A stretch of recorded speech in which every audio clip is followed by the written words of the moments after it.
Welcome to our last but not least session of the day, How Dr. Pepper Uses Custom Bottles to Win Over Millennials. I'm Patty Odell, Senior Editor at Chief Marketer. Thanks for joining us today, and thank you to Infinity Marketing Team for sponsoring Marketing to Millennials 2017. If at any time during the presentation you experience any technical difficulties, just click on the question mark button in the upper right side of your player.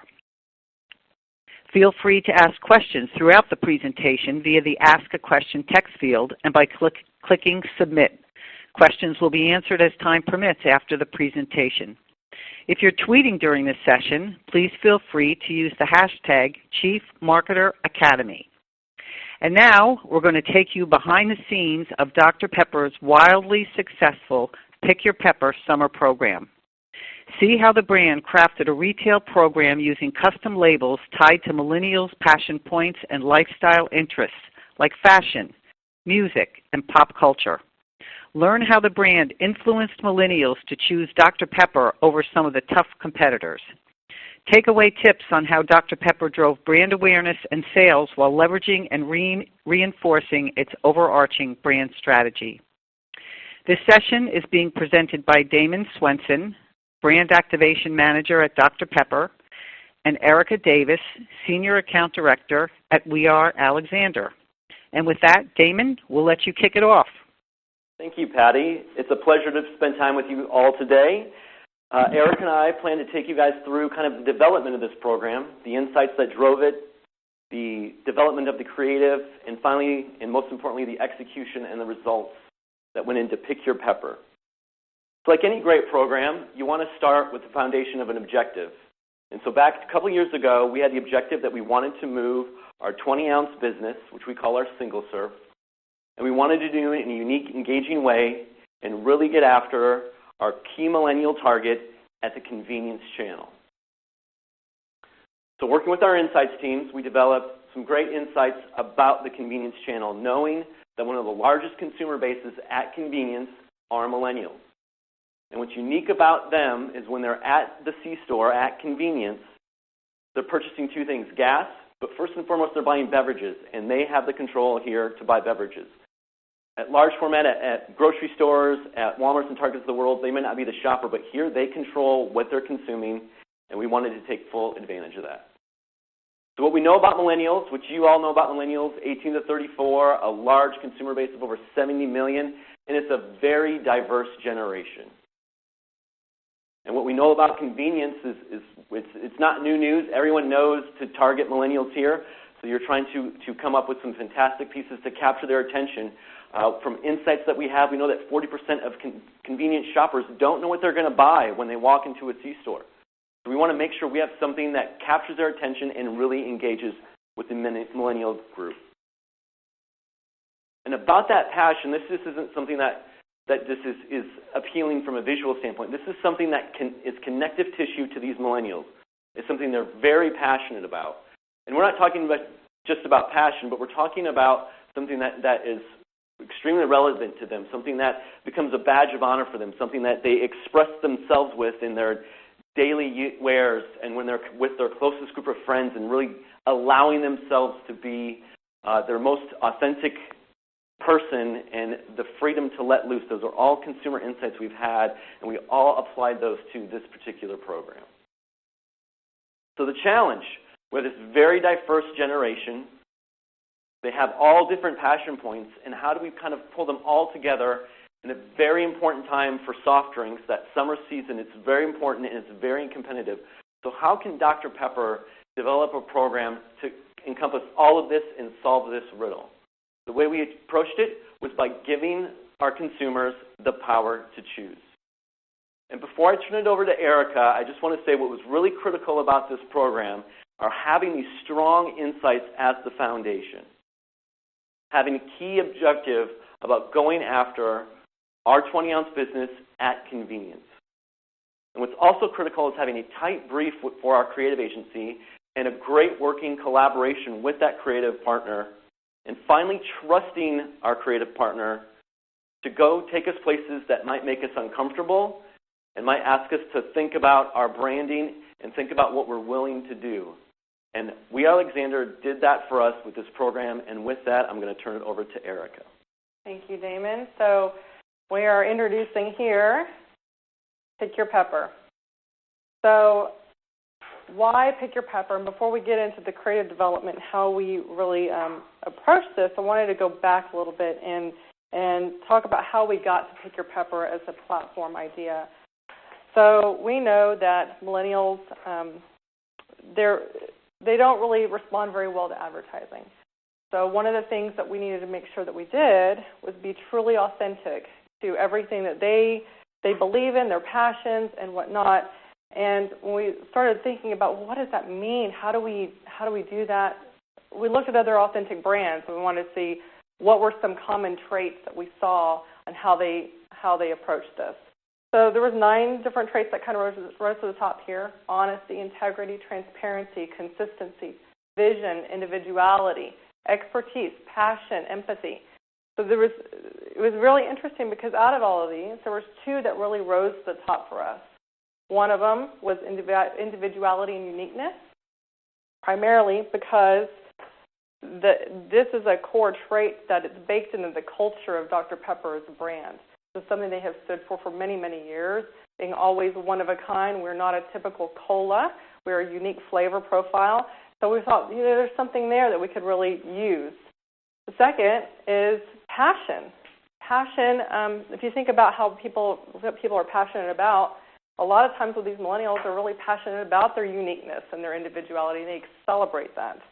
So we're thinking this is something that we could really use as a sounding board, as kind of to launch into this Pick Your Pepper program. So that kind of took us to personalization marketing. We were thinking, Damon just mentioned how diverse this group is. So the biggest challenge for us is their interests are going to be equally diverse. How do we connect? How do we have a program that's going to hit all these different passions and reach this hugely, widely diverse group? So the benefit of us really tapping into personalization as an execution was not only going to provide a deeper impact and connection with our millennials, it's going to be a deeper connection that's going to resonate with them on a whole other emotional level. So what we did as the agency is we wanted to start identifying what these passion points could look like. So we started and identified hundreds of archetypes. And when we say archetype, what this could be, it could represent an interest, it could be a pastime, a hobby, or a passion. It's something that's going to highly resonate with this millennial group. There's also going to be some challenges that we face when we start thinking about archetypes because as a brand, Dr. Pepper might not have trademarks that we can leverage. So if you think about it, a millennial might be super passionate about the NFL. Well, I can't use any marks there that could help communicate and bridge that and make that very clear for them. So that's something that's just a watch out when we started thinking through this that we're going to be mindful of. And Damon gave us a challenge of making sure that every label is unique and different from the others. We also know that being in C-Store, we have to communicate what we're selling. Dr. Pepper regular flavor. It's not a formulation change. There's nothing new in terms of that from a flavor profile. So this is a lot to consider. I mean, I feel like our guardrails are just getting bigger and bigger here. And as Damon also alluded, this is an incredibly competitive landscape. This is just an image here of one of the convenience stores that we face on a day-to-day basis. I think most people see and know that there's a lot of options out there. So how are we going to stand out amongst all of this during summer and really help move our 20-ounce product? So the creative output. Each archetype that we designed or we developed had a corresponding label that really fully embraced the passion essence behind that archetype. So this is a sampling of some of the labels that we designed. And we wanted to make sure that while we call them archetype internally, there's no labels on these labels.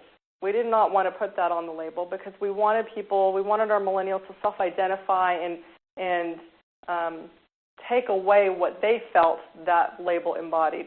So that was something that was really important to us as well. So I pulled a couple of archetypes that we designed just so you could see how we started the creative development with this. K-pop was the first one here. This is Korean pop music, very popular. And when we start thinking about the design of the label, we were pulling kind of inspiration for our creative team just to see how they could leverage some of the look and feel that people typically associate with this type of music genre. So you can see even the logo. I mean, this is the thing that made probably the brand team a little uncomfortable, but even our logo was different. Because we said if we're going to do it, we're going to do it right. We want to make sure this is going back to authenticity. We're fully embracing what this means. The next one is Metalhead. Again, you can see we did these are full takeovers. It's here with the Dr. Pepper, and we wanted to make sure that this clearly communicated that type of music. Cats. Who doesn't love cats? Cats have quite a following. And so this was another label that we did. I mean, we had, again, these are just a sample of some of them. Even yarn bombing. Who knew that was a thing? It's a thing. And we wanted to make sure that this is a relevant thing that's happening right now with millennials, where they're going and beautifying their local parks. It could even be their mailbox. And they're wrapping yarn around it just to, put their little personality on these items. So you could see it's not just music. We wanted to make sure that we had a plethora of different options for these consumers to really take away and self-identify with. So before we went too farther into this, we wanted to just make sure we get a quick gut check and make sure this is going to be really relevant for the millennials. So the Dr. Pepper team did an omnibus study to make sure that this was going to really be well received. And the numbers came back pretty resounding. We were pretty pleased with this. 96% of heavy Dr. Pepper drinkers said they definitely or probably would purchase these products. 60% said they would buy this in addition to another CSD. 59% said they'd probably buy it more frequently. And we needed to make sure that it was clear that we did not change our product. So 91% of them said that they understood this was not a formulation change. So we continued.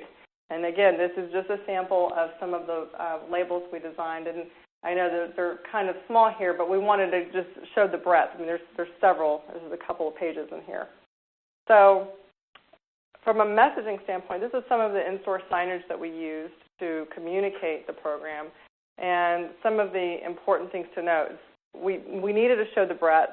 We needed to show how there's an infinite number of labels available for these millennials to really pick and connect with. And so this was why we did that. We also had it in Spanish language because, as Damon stated earlier, 19% of this generation is Hispanic. So in those high Hispanic areas, we wanted to make sure that we had language-appropriate pieces that would also connect with them. We had labels that were more Hispanic relevant. I mean, we had Loteria, the Luchador. We had several. So we had to make sure we were inclusive of everybody. No one should be left out with this. So the big key thing for us, these were designed by millennials with our agency, were viewed by millennials, and ultimately approved by millennials. And so we feel like this was, we were really trying our best, 100%, to make sure that we stayed true to the authenticity. And, by having millennials be involved in the entire process, we felt like we were going to really set ourselves up correctly. So I will let Damon talk through how the activation support was built for Dr. Pepper as well. Thank you, Erica. So now we have these outstanding labels. We have this innovative digital printing process that had never been done in the United States to run these bottles in a very unique way so that no case of Dr. Pepper is the same, so that when consumers go to retail and they see these labels, they're going to see, as Erica put it, as we like to talk about, an infinite amount. It feels like no two bottles are the same. There's not duplicates on the shelf. But these go beyond bottles, so we need to make sure we had in-store pieces to help bring this program to life, to show the breadth of these designs. So we put innovative rounders, innovative stackers, showing that key visual that Erica showed us, but it also shows a way that consumers, it can catch their eye, they can see that something's different, and now they go and explore and interact with these, what we call stackers and rounders, and see the breadth of the labels and start looking for something for them or for others. Another way to drive awareness for this program is through our media, and one of the great media tools that we had in our toolkit for this was our out-of-home. And again, as you see, our out-of-home show just a few examples of the diverse collection and designs of the Pick Your Pepper labels. And then, of course, we had to have some fun with this with our consumers, and we have a very avid consumer base for Dr. Pepper. And what we wanted to do is reward those that were really engaged with the program and came up with different ways to connect with them. But what better way to really show your interest and show your passion than to give you a Pick Your Pepper t-shirt for a design that you are passionate about. And here's just a few of our consumers posting on Instagram some of their favorite apparel that they've received from Dr. Pepper. So we had what we call full 360-degree support. We had digital and social really driving awareness for this program, targeting millennials where they're consuming media. We had the innovative packaging. We had the unique designs. We had an execution with our fountain food service, and I showed you the merchandising to help bring this program to life in retail. So let's dive into the results.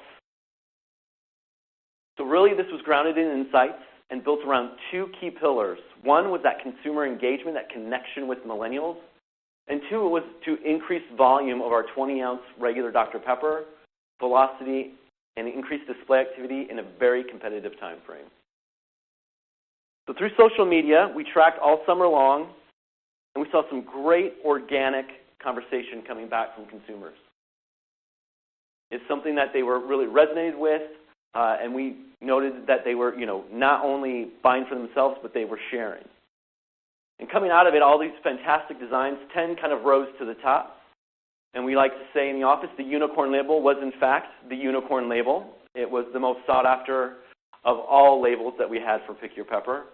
Then as you look at the top 10, there's a very diverse list there. You've got princess, but then you're followed by metalhead and K-pop and knitting and cats, and you see Mrs. There was a great connection during the summertime for wedding season with Mr. and Mrs. labels that were used to help celebrate those occasions. Also, just off of this list were dad, because during the summertime it's Father's Day, and we also had mom included, and there was a lot of buying for your parent and sharing, or if somebody was going to be a dad or a mom through a birth or an adoption, they were using those, and we saw those all played back to us, and it was this really strong connection. So we're really excited about what we saw. So to that end, it was really organic what was coming back to us. We saw a huge social conversation with hashtag Pick Your Pepper and hashtag Dr. Pepper. We talk a lot in Dr. Pepper and with We Alexander that this program was built for Instagram. You just see some fantastic images. The unicorn label was shared the most. Of course it was. Everyone wanted that unicorn label. And we were really excited about the conversation that consumers really engaged with us on this. So we were feeling really good about it. And I've had some examples just to share with you kind of what we heard consumers say. Here you see a gentleman say, seems this Dr. Pepper was made for me. You see is a label that reflects his tattoo. We've got a young lady who said, found the coolest Dr. Pepper bottle today, leopard print and vinyl, my two fave things. Then we saw more people look to collect. And you saw someone wanting to really, collect the pink. And then all of a sudden, of course, it turned into I can't find the unicorn. And, of course, it turned into a unicorn conversation. And then there's more collectability, as you see here from these different people collecting. These two young men said they found all 44. There's hundreds of labels out there, but in their world, they only found 44. I would just have loved to see their face when they went to the store the next time and saw a whole new set of 44 to go to collect. And that's where you saw here at the end, too. Somebody cut the labels off the bottle and has kept them. And then the two gentlemen there, they actually framed the labels off the bottle, which is just incredible. And so here's just some more consumer-generated content. As I mentioned, you've got the wedding season, so you got the Mr. and Mrs. labels. You've got dog lovers pictured with their dog, the leopard print with their shoes. You just see this really great connection with millennials and how strong it was. And it was all about them able to pick the ones that meant something to them. And then you've got attracting new consumers. And this is something that we were hopeful of, but we did not plan for, with soft drinks and having people come back to the category. And here you just see a couple examples of, it's been 2 months since I've had a soda, but Dr. Pepper has these new bottles with all these different designs. Or you've got this other gentleman saying, when you don't drink soda, but the packaging makes you buy anyway. That's just a great connection to our consumer base. And finally, you can put a price on brand love. If your packaging shows up on eBay, you know you're onto something. At Dr. Pepper, we have a rich history in doing collectible cans with different movie partnerships, but this is the first time we've ever seen our 20-ounce bottles show up on eBay. And I know I keep talking about the unicorn, but here, again, the unicorn dominated, selling for almost $20 on eBay. And that's phenomenal and outstanding. So we were really excited to see, again, consumers looking to share with each other and try to collect all the different labels that they could possibly get their hands on. So when it comes to a business perspective, so we feel like we had that strong consumer engagement. I just showed you a few of the many examples that we have for Pick Your Pepper with the consumers. But when it comes to business, we had strong retail presence. We had a lot of convenience partners really get behind this program. It was new. It was different. It was built in insights. It really connected to their shopper, and they wanted to get behind this program. So they gave us that ambient display. They gave us incremental signage and display activity. But as you see on that list, it's extended beyond just convenience stores. We saw a great excitement from the Walmart and Targets of the world. Dollar General rallied around this program. So it was something that retailers really got behind because they could see that it was going to be a great connection to their shoppers and to this coveted millennial generation. So when you get down to brass tacks, we saw an increase to 4%, which is actually a really big deal when you talk about the summer selling season and you're talking about the sheer size and magnitude of 20-ounce business. That was a big deal. What was equally a big deal is that our promotion, Pick Your Pepper, outperformed our competition during this competitive summer season, and they've both had their own innovative 20-ounce programs at this time, and Dr. Pepper really was the one that drove the activation and the connection with the consumer. So as we wrap up, the results. Pick Your Pepper gave millennials an engaging experience about things that not only they were passionate about, but things that they could see that their spouse, their friends, or their family were passionate about, and there was the shareability aspect.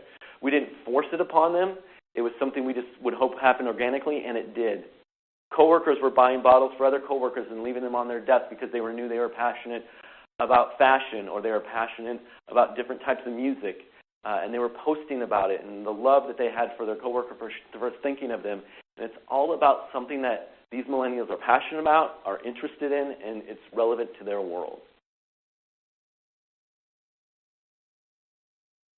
And to that end, I said we were really mindful that we didn't want to be really overt. The program is called Pick Your Pepper, and we just left it there. We didn't say buy one. We didn't say collect them all. We didn't say share with your friends. We wanted it to be a journey for the consumer to go up and interact with the display, interact with the labels, find one for them, find one for others if they wanted to, share it out. Don't just buy one, buy as many that mean something to you. And what was great about the way we did the printing, and when you looked at it, like I said, there were no duplicates. So if you liked a couple of them, there was a sense of urgency that you might not ever see these again or find these again. So we really liked that component of the program, and that was really played back to us from millennials, that it gave them the freedom to come and engage with Dr. Pepper in a not a we're telling them what to do kind of way. It's just, come explore, and if it's relevant to you, interact. And we saw that through the numbers from, again, the consumer engagement as well as the sales results.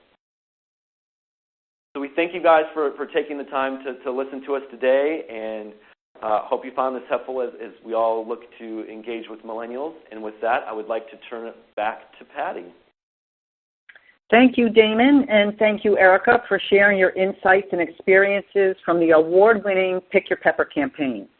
By the way, this campaign was a 2017 Pro Award winner, and a case study can be found in the Resource Center. Now, we do have some questions, so we're going to jump right into a few of those. The first one is for Damon. Was there any concern about losing the brand equity with the package designs? Yes. Yes, there was. It is something that We Are Alexander approached us about, that Erica and her team came and talked to us about.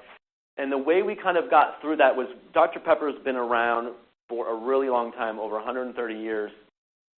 And so with that, we have a lot of different logos. And so what we did was we went back to our historical logos from the 50s, 60s, 70s, 80s, and kind of used those logos to kind of be kind of our templates to say, use these, don't deviate too far outside of these, but have, the ability to sort of just create from there. So that way we had a little bit of consistency, but it wasn't like locking in the current logo has to be as constructed right here at this spot.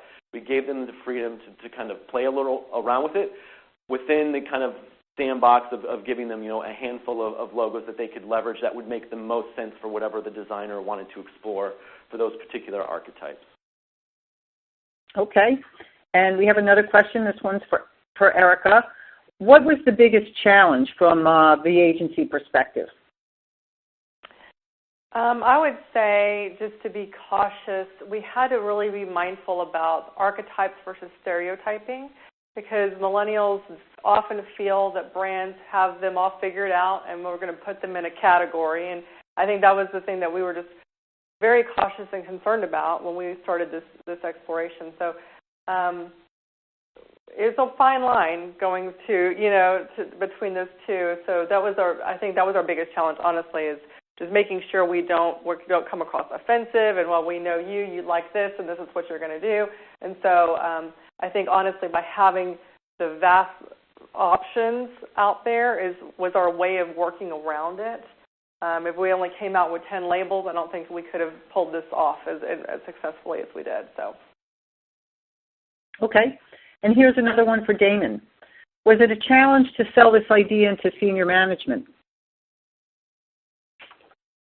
Not as big of a challenge as I anticipated, and the reason that it wasn't is that, again, we started with such strong insights, and we collaborated with Will Alexander, and we came up with a game plan, and it was something that we could demonstrate that this was really going to be something that we could tap into, and it had never been done before. And again, we're talking about soft drinks, which was very competitive during a very competitive season. So we had some new news with something that stood above and out from the crowd. And again, it really was anchored in those insights about the channel we were focused on and the consumer group we were focused on, the millennials. And we had this really engaging approach. And again, as I mentioned, we did have a few guardrails in there with the use of the different logos, and that gave them more comfort. But as we got the designs, and I definitely sat with senior leadership and had to remind them quite often, these are not for you. These are for millennials or younger consumer base. These are what they're interested in. And that was something that they had to really trust us, as we trusted Will Alexander, that these were going to resonate with those consumers, and they're not just what we kind of, stereotypically think they should be. Okay, we have time for one more question, and, whoever would like to answer it, or if you both want to jump in. What about the consumers? Was there any other concerns about confusion in store among consumers? Yes, that was a great question. We did have to address that, and that is part of the reason why we focused on regular only. So we have different flavors. We have regular Dr. Pepper, Diet, Cherry, and Diet Cherry, as well as a few others. And what we wanted to ensure is that we did not want to limit what we could do on each bottle. We wanted to have this open creative spectrum for the program. So what we did was we left all the other flavors alone. So if you were looking for a Diet Dr. Pepper, it was right there on the shelf where it always is for you, and it looked exactly like it's supposed to. So we only manipulated the regular Dr. Pepper 20-ounce, and that gave us the creative freedom to do as much as we wanted. And then if you saw in the creative, through the key visual that Erica showed and some of the pieces I had, the regular Dr. Pepper 20-ounce bottle anchored all the creative. So consumers could see it's regular Dr. Pepper, and what's happening is that, it's just, new creative designs. There's nothing about new flavor. In fact, we said, one delicious taste or same delicious taste in certain pieces. So we kind of reinforced that where we could. But we were very mindful of that, because we definitely did not want to have consumers confused of, are they buying a diet, are they buying a regular, is this a different flavor? And so there's some of those things. So we addressed that, and we worked with We Are Alexandria all through that process, so we were really mindful about how some of these designs came to life. Okay, well, it's an exciting and fun campaign, but I'm afraid we've run out of time. And again, I wanted to thank Erica and Damon for joining us at Marketing to Millennials 2017 and sharing their experiences with this impressive case study. We'd also like to thank all the attendees throughout the day. We hope you took away a lot of great tips and ideas from Marketing to Millennials 2017. And thank you again to Infinity Marketing Team for making today's event possible. All of the sessions will be available for viewing, so if you did miss one, come on back to check it out. And best of luck to all of you with your own Marketing to Millennials. Have a great day.